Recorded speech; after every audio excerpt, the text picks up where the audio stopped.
It all started with one schoolyard rumour and ended with 2 innocent men in prison. One of them came terrifyingly close, just weeks away from execution. On this channel, we look at cases that still haunt the American legal system: wrongful convictions, miscarriages of justice, corrupt investigations. And we don't just ask what happened, we ask why. Was it racism, incompetence, or something much deeper? Or was it just a system built to fail the most vulnerable? Today we're telling the story of Henry McCollum and Leon Brown, 2 intellectually disabled black teenagers who were coerced into confessing to a crime they did not commit. Between them, they served over 60 years behind bars, and it's one of the most horrific wrongful convictions in American legal history. And it all started with that schoolyard rumour. In September 1983, 11-year-old Sabrina Buie went missing in Red Springs, North Carolina. 2 days later, her body was tragically found in a soybean field. She had been brutalised, sexually assaulted, and then suffocated. An innocent child gone in an instant. But before investigators even looked at the evidence, they seized on a rumour 4 days later. A 17-year-old school student, not a witness to the crime, just a classmate, who said that she heard at school that Henry might have been involved. Nothing more than schoolyard gossip, but that was enough to set the wheels in motion. That night, detectives knocked on Henry's door. He lived with his stepmother and his younger brother Leon. They asked him to come down to the station and he said yes, and went alone. Now, Henry was only 19 years old, but developmentally he was a child. His IQ was just 56. In school, he functioned like a 9 or 10-year-old. He had no criminal record. He certainly didn't have any understanding of the law. And in the interrogation room, he had no lawyer. When detectives accused him of murdering Sabrina, Henry said no over and over again. But the investigators just would not stop. They slammed the table, they shouted racial slurs, and they promised him he could go home if he just signed the confession. They told Henry if he didn't sign the confession, it would be the gas chamber for him. Imagine being 19 years old with the mind of a child. Then they put a Miranda waiver in front of him. Still, no lawyer present, no parent present, just a frightened, confused teenager trying to read legal language he could simply never understand. Then, by 2 a.m, exhausted and terrified, Henry gave in. He signed the Miranda waiver, not because he was guilty, but because he thought it was the only way to survive and to be able to return home. And when it was all over, he stood up and asked, "Can I go home now?" But he wasn't going home, and he was arrested for the alleged murder of Sabrina Buie. And if that wasn't enough, they turned on his little brother next. While Henry was being interrogated, his 15-year-old brother, Leon, showed up with their stepmother, Mamie Brown. And the moment Mamie stepped outside for a breath of air, the police pulled Leon into an interrogation room, alone, no guardian, no lawyer, the same as Henry.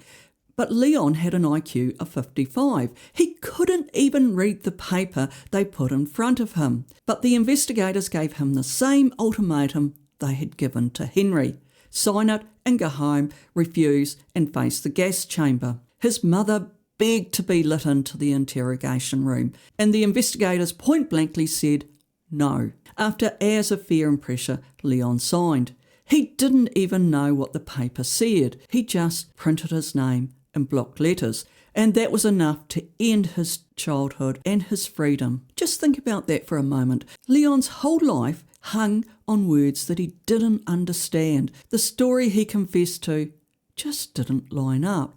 The evidence was off, the timeline was off, the names didn't match. But just like Henry, Leon was arrested. Now, the police claimed that this was a group crime involving 5 boys, including Henry and Leon. They said one boy killed Sabrina with a stick and another stabbed her.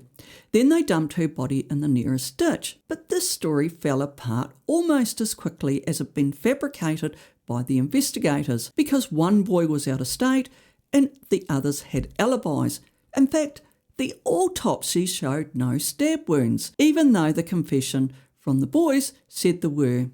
Think about that. Nothing lined up in this case, not one bit of evidence. But it all didn't matter, because all the police needed were confessions, and they got them from Henry and Leon. This entire tragedy began with a rumour from a schoolyard student who said that she heard at school that Henry might be involved. Her statement is not an eyewitness account. She wasn't present at the murder. There was no physical evidence tying Henry or Leon to the scene of the crime.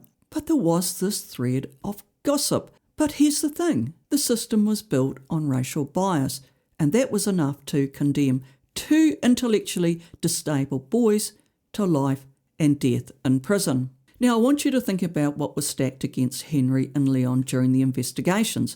Racial slurs, no guardians, no lawyers, no understanding of their legal rights, and Henry and Leon were just adults with the minds of children, and the system used their disability against them rather than protecting them. In any fair system, a child with intellectual disability wouldn't be questioned without a guardian. In this system, their disability was used against them. Henry and Leon were legally incapable of grasping the gravity of what was unfolding around them. So, what does it mean to have legal capacity? It simply means this. Do you understand what's happening enough to be able to make an informed choice? Henry couldn't read, Leon could barely write his name. Neither of them understood what waiving their rights meant, and yet the court treated their signatures, collected under threats, as valid. Their guardian, Mamie Brown, begged to be let into the interrogation room with her two sons, but she was denied access. That wasn't a technicality, that was a violation of Henry and Leon's most basic right to a fair process. Next, of course, Henry and Leon were presented with sign this and go home, refuse and it's the gas chamber. Now that's not a deal, that's a threat, and it's weaponised fear, and it worked. There was no choice. By 2 a.m, Henry, exhausted, terrified and alone, signed away his life for a crime he simply did not commit. And that false confession? Well, it became the foundation of the finding for a death sentence. Following the trial, Henry was sentenced to death and Leon to life in prison. There was no physical evidence, just two contradictory, coerced confessions. For decades, that was enough. But in 2014, DNA testing finally revealed the truth. A cigarette butt with DNA at the crime scene matched Roscoe Artist, a convicted rapist who lived nearby and who was already serving life for a similar crime. Henry and Leon were innocent. And after nearly 31 years, they were exonerated. In 2021, a federal jury awarded them $75 million in compensatory damages and punitive damages, one of the largest civil rights payouts in history. The jury found that the police had violated their civil rights through coercion, fabrication, and denial of due process.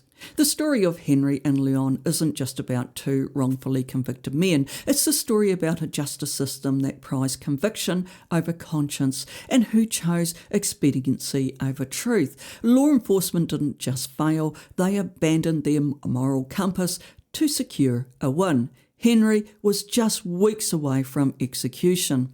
The state was preparing to kill an innocent man, methodically, legally, and without remorse. It wasn't just a miscarriage of justice or a wrongful conviction. It was a moral failure at the highest order. Executing the innocent isn't just a legal failure, it's moral collapse, and it's a stain on all of us.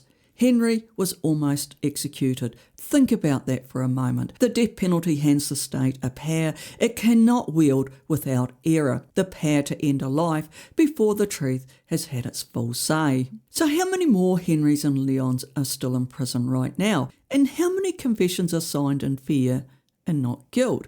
When we let racism and fear guide our justice system, we don't just punish the innocent, because Henry and Leon lost 3 decades of their lives. That's 30 years. And the true perpetrator, Roscoe Artist, escaped conviction for the cruel murder of Sabrina.